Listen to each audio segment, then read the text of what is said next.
नमस्कार, मी मनोज भोयर जेम विशेष मध्ये आपल्या सर्वांचं स्वागत आहे। उत्पादनाबद्दल संपूर्ण माहिती ही त्या उत्पादनावर असणं अत्यंत गरजेचं आहे। नवी दिल्ली उच्च न्यायालयाने या संदर्भामध्ये आदेशच दिले आहेत। मुळात कंपन्यांना अन्न घटकांची संपूर्ण माहिती देणं बंधनकारक आहे आणि असे हे आदेश आता कंपन्यांना लागू झालेले आहेत। कारण अशी एक याचिका दिल्ली उच्च न्यायालयामध्ये प्रलंबित होती आणि त्यावर हा आदेश देण्यात आला की जर उत्पादन हे प्राण्यांपासून तयार केलं गेलं असेल तर त्याची माहिती हवी आणि जर वनस्पतीपासून हे उत्पादन तयार केलं गेलं असेल तर त्या संदर्भातही इत्थंभूत माहिती असली पाहिजे। या संदर्भात जेम विशेष मध्ये आपण विस्ताराने आढावा घेणार आहोत। याशिवाय भटक्या विमुक्त जातींना अजूनही सरकारी योजनांचा लाभ हा पुरेपूर मिळत नाही आणि म्हणून शेकडो वर्षांपासून या भटक्या विमुक्त जमातींना पालावर जीवन कंठावं लागतं आणि मुंबईमध्ये डोंबाऱ्याचा खेळ आपण सातत्यानं पाहतो आणि उन्हा तानात ही मुलं हा खेळ प्रेक्षकांसमोर सादर करत असतात। याशिवाय ओमायक्रॉनचा धोका युरोपात आणि खास करून ब्रिटनमध्ये खूप मोठ्या प्रमाणात वाढलाय आणि पुढच्या काही दिवसांमध्ये हा लाखोंच्या घरात ओमायक्रॉनच्या रुग्णांचा आकडा हा पोहोचू शकतो असा इशारा सुद्धा आरोग्य विश्लेषकांनी तिथल्या दिलाय आणि संसदेत आरोग्य मंत्र्यांनी या संदर्भात लोकांना आणखी माहिती पुरवत लोकांना सावध होण्याची गरज असल्याचं सुद्धा सांगण्यात आलंय। सुरुवात करूया जेम विशेषला।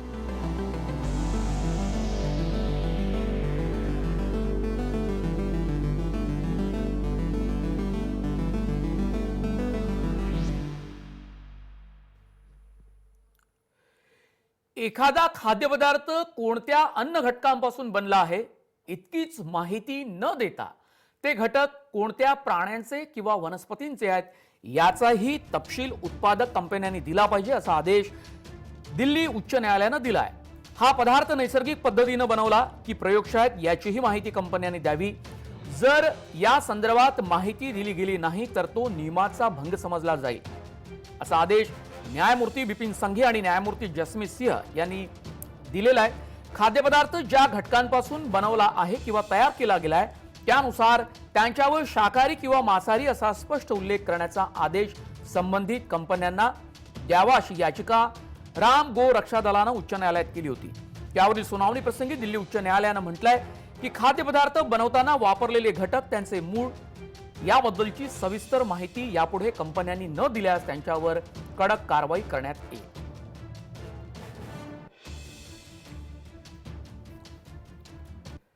दिल्ली उच्च न्यायालयाने या संदर्भात नेमकं काय म्हटलं ते आपण पाहणारच आहोत, पण त्या अगोदर पाहूया या निर्णयाचं स्वागत करण्याच्या संदर्भात दुकानदारांनी दिलेल्या काही मोजक्या प्रतिक्रिया।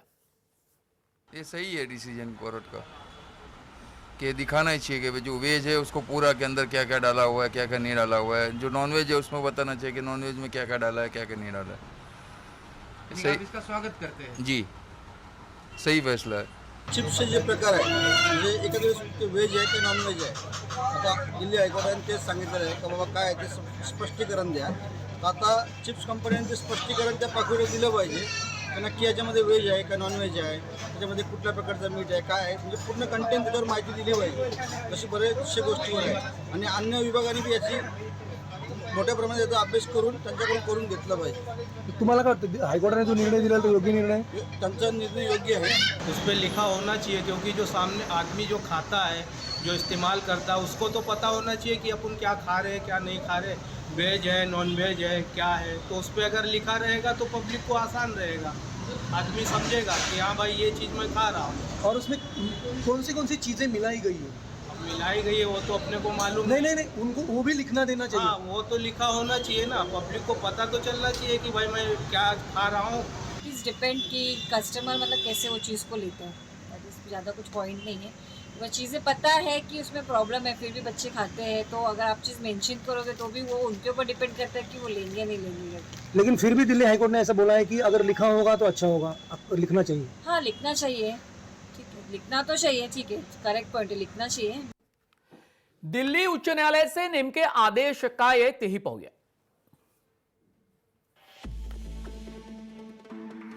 इन्स्टंट नूडल्समध्ये डिसोडियम इनोसिनेट हा वापरण्यात येणारा घटक मांस किंवा माशापासून बनवतात.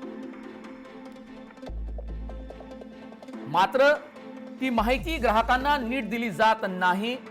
तरीही काही कंपन्या हे खाद्यपदार्थ शाकाहारी असल्याचं सांगतात. या पद्धतीची लबाडी कोणीही करू नये म्हणून दक्ष राहणं आवश्यक आहे. कोणत्या पदार्थामध्ये मांसाहारी घटक वापरले जातात याची यादी संबंधित विभागाचे अधिकारी करू शकलेले नाही. अशा गोष्टींमुळे नागरिकांच्या, विशेषतः शाकाहारी पदार्थच खाणाऱ्या नागरिकांच्या हक्कावर गदा येत आहे.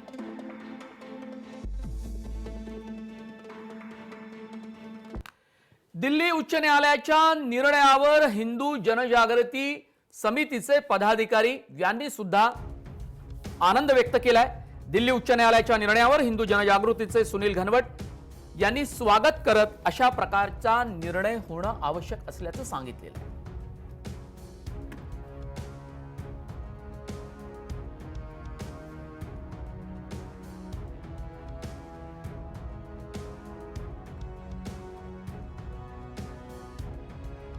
आज दिल्ली उच्च न्यायालयाने एक महत्त्वपूर्ण निर्णय दिलेला आहे की खाद्यपदार्थांवरती तो पदार्थ शाकाहारी आहे की मांसाहारी आहे, त्याचबरोबर त्याच्यावरती कुठले अन्न घटक वापरलेले आहेत हे सर्व त्याच्यावरती सविस्तर लिहिलं पाहिजे. आणि हा महत्त्वपूर्ण निर्णय घेतल्याबद्दल आम्ही दिल्ली उच्च न्यायालयाचं अभिनंदन करतो. कारण आत्तापर्यंत शाकाहारी ग्राहकांवरती एक प्रकारे अन्याय होत होता. कारण अन्नपदार्थांमध्ये जे कॅल्शियम वापरलं जातं ते चुन्यापासून बनवलेलं आहे की प्राण्यांच्या हाडांपासून बनवलेले हे स्पष्ट उल्लेख नसल्यामुळं हा एक प्रकारचा अन्यायच होत होता.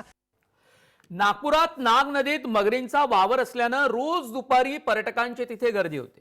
पर्यटकच नाही तर हौशागौशा सगळ्या लोकांची तिथे गर्दी होत असते.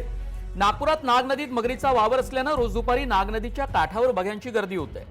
मगर असल्याचे अनेक व्हिडिओ मीम्स व्हायरल होत आहेत. कधी धरमपेठ भागात तर कधी मोक्षधाम परिसरात तर कधी धंतोली भागात मागील 2 महिन्यापासून ही चर्चा सातत्यानं सुरू आहे. यादी बिबट्या असल्याची अशी चर्चा झाली, मात्र अद्याप बिबट्या सापडला नाही. त्यामुळे खरंच नाग नदीमध्ये मगर आहे का याची शहानिशा आमचे नागपूरचे प्रतिनिधी उदय तिमांडे यांनी केलेली आहे. नागपूरच्या महाराजबाग प्राणी संग्रहालयातील याच पिंजऱ्यात काही वर्षाआधी या 2 मगरींनी जवळपास 8 ते 10 पिल्लं दिली होती. मात्र नागपूरमध्ये झालेल्या अतिवृष्टीनंतर या पिंजऱ्यामध्ये पाणी भरून गेलं आणि मगराची ती लहान लहान पिल्लं या जाळीतून पळून गेल्याचा दावा जो आहे तो केला जातो. आणि विचार केला तर या पिंजऱ्यापासून नागनदीचा जर अंतराचा विचार केला तर जास्तीत जास्त 500 फूट इतकं असेल. त्यामुळे जर महाराज बागेतील या मगरींचे ते पिल्लं पळून त्या नागनदीत गेले असं म्हटलं तरी त्या गोष्टीला वाव असेल किंवा असं म्हणणं वावगं ठरणार नाही. नागपूरच्या नागनदीमध्ये मगर असू शकते का किंवा ती येऊ शकतं का यावर तज्ज्ञांचं एकमत आहे. मात्र जोपर्यंत वन विभाग त्या मगरीला पकडून रेस्क्यू करणार नाही तोपर्यंत हा दावा सिद्ध होऊ शकणार नाही. व्हिडिओ जर्नलिस्ट साईसा उदय तिमांडे, जय महाराष्ट्र न्यूज, नागपूर. नागपूर शहराचं नामकरण नागनदीवरूनच करण्यात आलं. एका काळात पवित्र असलेली नागनदी आज मात्र नाला बनून नागपूरच्या मध्यभागातून वाहते आहे. दररोज दुपारच्या वेळी नागनदीच्या काठावर शेकडो नजरा मगरीचा शोध घेत असल्याचं चित्र पाहायला मिळालं. नागनदीत मगर असल्याचे अनेक व्हिडिओ देखील व्हायरल होत आहेत. त्यामुळे हा मगरीचा विषय नागरिकांमध्ये मोठ्या प्रमाणात चघळला जातो.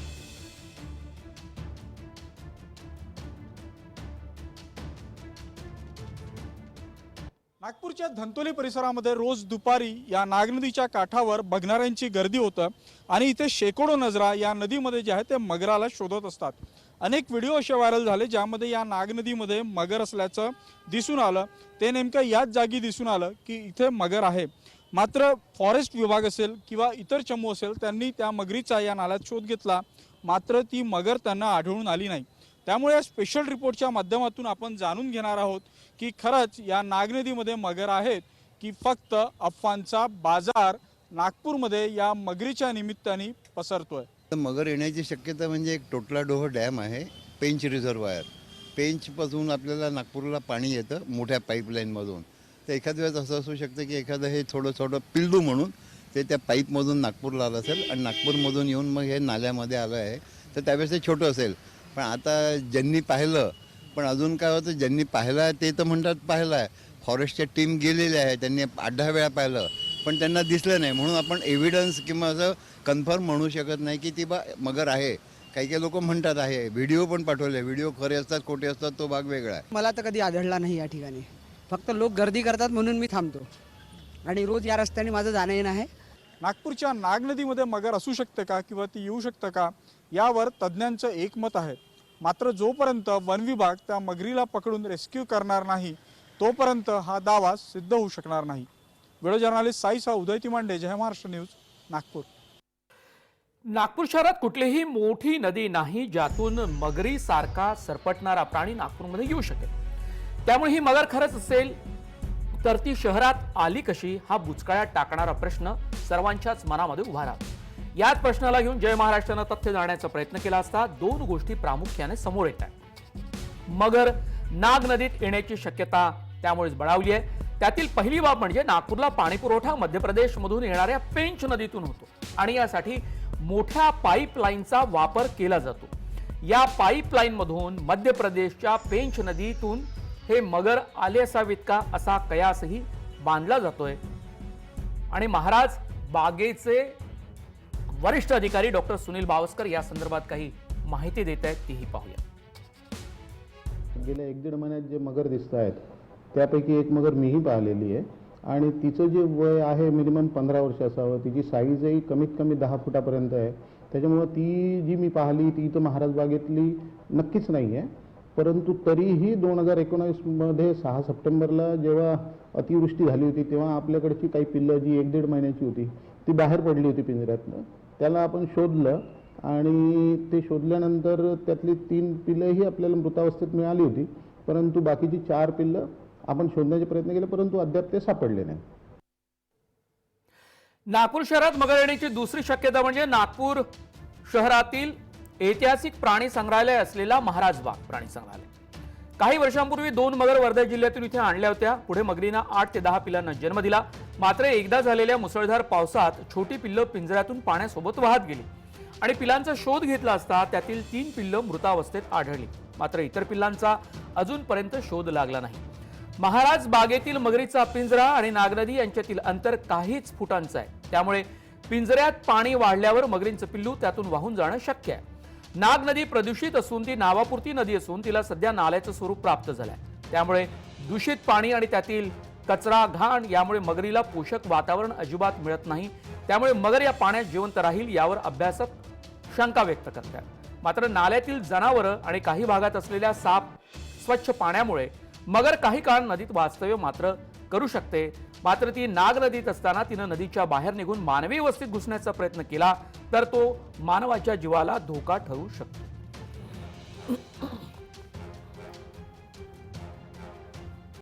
वेळ झाली एका छोट्या ब्रेकची. ब्रेक नंतरही जेम विशेष मध्ये आपण काही खास बातम्या तपशिलात बघणार आहोत. कुठे जाऊ नका, पाहत रहा माझ्यासोबत जेम विशेष.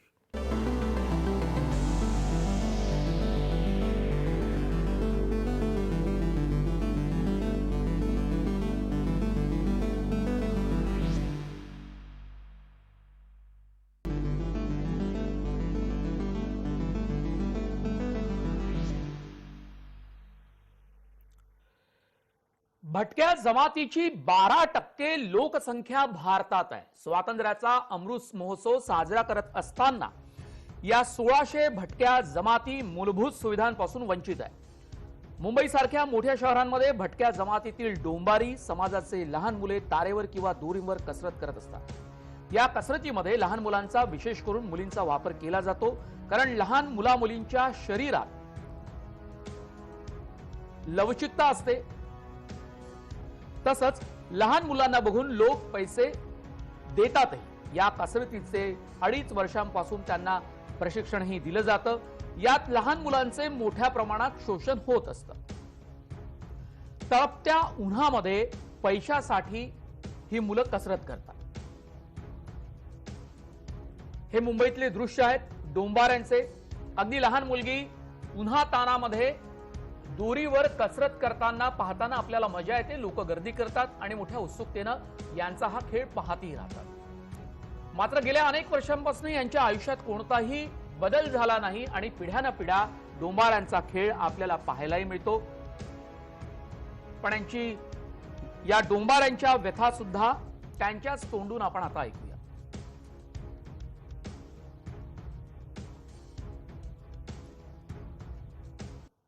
वडार समाज है, 8 दिन ये इस गांव में काम करने का, काम खत्म हुआ तो दूसरे गांव में जाने का, जो ऐसे भटकंती में रहते थे अभी तक.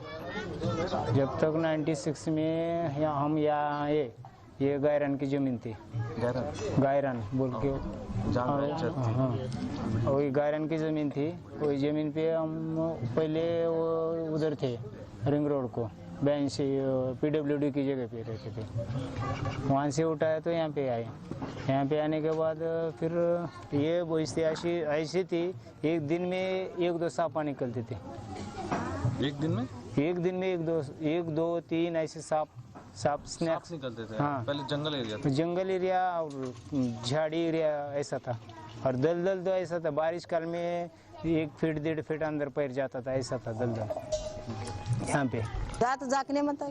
जात वडार आहे का झाकणे? हा ओढर आहे. हा, मग जात विचारतोय. ओढर आहे. काय काम करताय?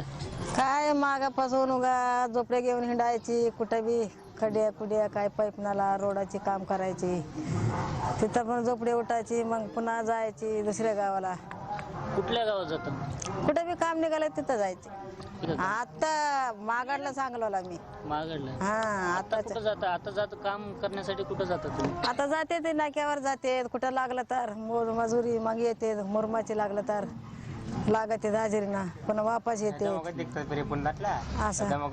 आणि समाजातले जे लेकर आहेत तुमचे, लेकर वगैरे शाळेला वगैरे जाते सगळे? जातेत कवा जात नाही ते. आमचा एक मुलं जातेत, कुठलं इथलं जातेत. काम झालं की काम निघालं की सांगा माय बाबा सांगा जातेत. का कुठं जाते ती माय बाबा सोबत कामाला बाहेरच्या गावात? बाहेरचं गावाला. राज्यात 40 प्रकारच्या भटक्या विमुक्त जाती जमाती आहेत आणि शेकडो वर्षांपासून या राज्यामध्ये ते वास करतात. आपण फक्त डोंबारी याच नावानं या जमातीला ओळखतो, कारण ती सहज आपल्या महानगरामध्ये किंवा शहरांमध्ये आपल्याला दोरीवर कसरती करताना पाहायला मिळते. म्हणून खानदेशात जळगाव जिल्ह्यात जोशी गोंधळी जमातीचे नागरिक मोठ्या संख्येने राहतात, जी दृश्य आपण पडद्यावर पाहतोय. महाराष्ट्रातील भटक्या विमुक्त जाती जनजाती म्हणजेच त्याला घुमंतू समाज असं म्हणतो. जोशी, गोंधळी, वासुदेव, चित्रकथी, बागडी या नावानं सुद्धा आपण ही जमात ओळखतो. या जमातीतील महिलांना कोणत्याच प्रकारचा लाभ अजूनपर्यंत मिळालेला नाही. आजही भटक्या विमुक्त समाजाला पारावर जीवन जगावं लागतं आणि हीच यांच्या आयुष्याची कथा आहे, व्यथा.